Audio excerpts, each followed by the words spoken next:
V prípade tohto filmu by som asi najskôr začal témou alebo problémom spolupráce Jana Kadara a Elmara Klossa. Tento film je tretí v rade, ktorý spolu urobili, potom ako sa teda zoznámili v druhej polovici 40. rokov. Je to film, ktorý vznikol po únose, po hudbe z Marsu a v podstate na tomto filme sa ako si vykryštalizovala alebo usadila spolupráca, ktorej charakter potom vlastne pretrval až do posledného filmu Touha zvaná Anada zo 69. roku. To, čo je proste kľúčové pre ich spoluprácu, čo potom sa vlastne ako keby odrážalo aj v tom samotnom filme, je fakt, že Kádar v tejto dvojici bol režisérom a Kloss bol v tejto dvojici tým, čo Kádar niekedy nazýval ako tvorivý producent, čo zasa v ére komunistickej sa nemohlo používať, ale bol to dramaturg a spoluscenárista, ktorý ho sprevádzal naozaj od námetu cez prácu na scenári až po samotnú realizáciu a bol to ten, ktorý bol sparring partnerom a kľúčovým spoluhráčom pre Kadara pri realizácii tohto a ostatných filmov. Takže to sa mi zdá veľmi dôležité, lebo keď človek vidí na titulkoch dve mená, tak samozrejme vždy ho zaujíma, že ako tá spolupráca mohla fungovať.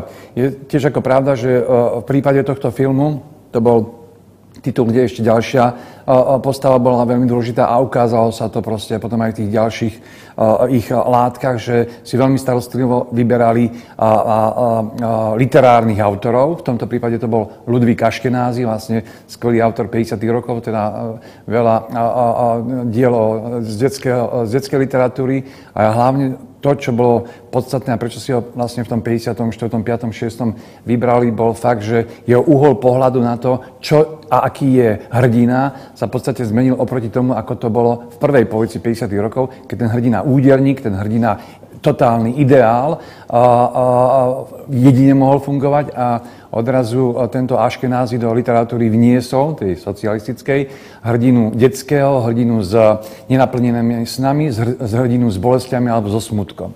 Takže to bol dôvod, kvôli ktorému si oni ho vtiahli do spolupráce a myslím si, že to už je aj taký istý kľúč, prečo ten film samotný tam nakoniec má taký charakter, ako má.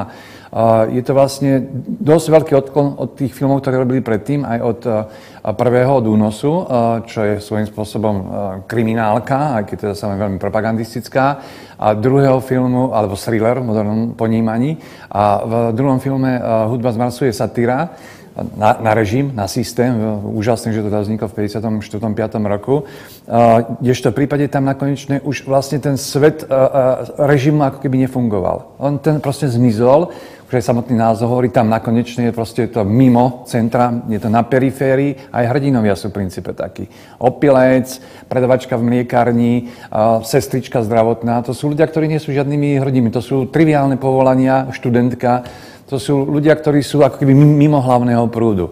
A toto tam do filmu vtiahnuť potom, ako ich hlavne zaujímali vlastne veci ako v Únose, propaganda, Hudba z Marsu, satíra na systém, skvele urobená, je čosi, čo si myslím, že zodpovedá dobe, v ktorej to vzniklo. Lebo v tom 56. 57.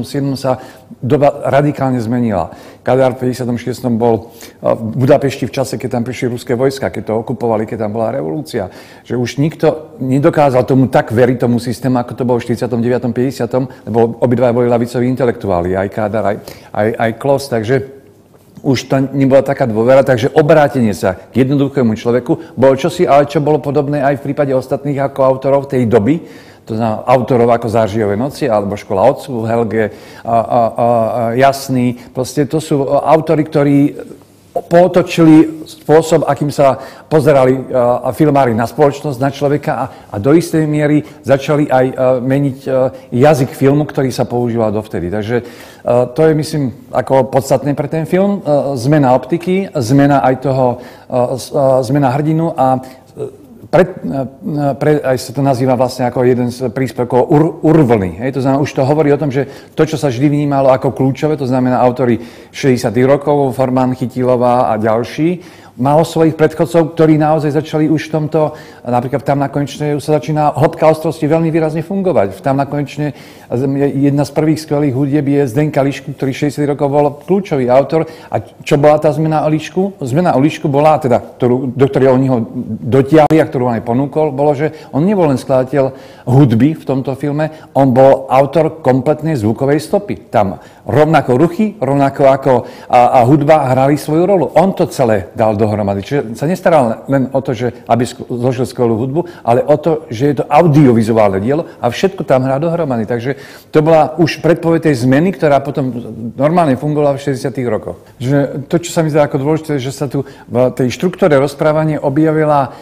stratégia, ktorá nekladá dôraz len na akciu. Na to, aby to rozprávanie príbehu bolo vždy, ako by som povedal, zreťazené, ako je v nejakej klasickej tradičnej poviedke, ale sa tam objavilo veľa impresionistických alebo lyrických motívov a okamihov, ktoré z hľadiska príbehu nemali žiadny dôvod, aby tam boli, ale z hľadiska tej atmosféry boli podstatné a kľúčové a dotvárali svet postav. Takže to je čosi, čo tiež ako zmenilo ten pohľad na to, čo všetko si film môže dovoliť. Čiže nielen hĺbka ostrosti, nielen hudba ako súčasť zvukovej stopy diela, ale aj poetické, impresionistické nálady, ako súčasť rozprávania nejakého príbehu o ľuďoch, ktorí žijú v baráku na poslednej zastávke električky a žijú svoje viac či menej dramatické alebo viac či menej smutné osudy.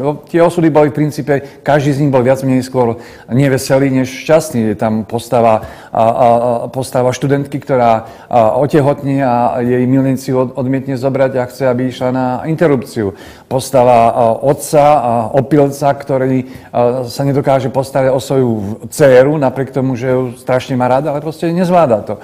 Alebo postava zdravotnej sestry, ktorej manžel je vo väzení a z toho, ako v tom filme je to naznačené skôr, je proti zákone vo väzení. Je to jedna z tých obetí čistiek z začiatku 50. rokov a sa rozhoduje medzi dvoma mužmi. Teda, že či dodržať sľub vernosti mužovi, ktorý je nevedno na koľko rokov v base, alebo ísť za novým nápadníkom, ktorého má rada. Takže to sú osudy, ktoré nemajú absolútne nič spoločné, čo bolo pred tými 5 rokmi ako nakrúcané a čo je vlastne veľmi blízke tomu, čo prežívajú ľudia dnes alebo prežívali v 60. alebo 80. rokov. Je to veľmi posadené na intimite, na takom pohľade by som povedal, do tých univerzálnych ľudských osudov, kde to časové nehrá rolu.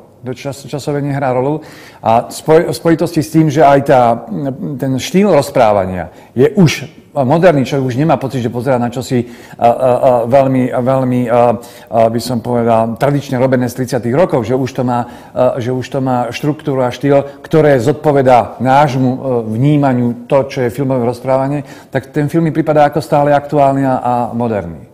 Myslím si, že tento film môže osloviť aj diváka dnes. Z toho, ako rozprávam so svojimi študentami, tak vidím, že oni jednoducho sa snažia v tých starých filmoch vytiahnuť čosi, čo im je blízke a v tomto nachádzajú dosť blízkych polvoch a situácií, s ktorými sa dokážu stotožniť. A vrajme, že aj to, že ten spôsob rozprávania nerozosmieva, nepripadá im strašne komický, z hľadiska toho filmárskeho uchopenia, tak mi sa zdá, že je to film, ktorý môže a aj zaujíma podľa tej mojej skúsenosti mladých ľudí dnes.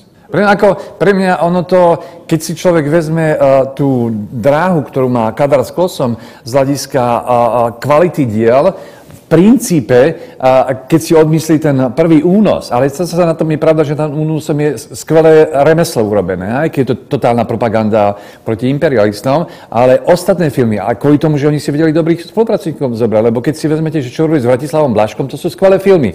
Čiže vlastne, keď si vezmete 3 filmy, ktoré získajú všetky možné ceny tu vo východnom bloku a na kroze ešte Oscara, tak keď k tomu dáte tam na konečné, to proste ladí. To nemáte pocit, že je to príprava na veľké dielo. To je súčasť tej dráhy. Akurát by človek povedal, áno, je to skôr poviedka, než veľký román, ale v tých poviedkach, lebo film je v princípe 4 poviedky, sú so 4 takými zauzleniami a vytvára taký vrkoč z toho rozprávania.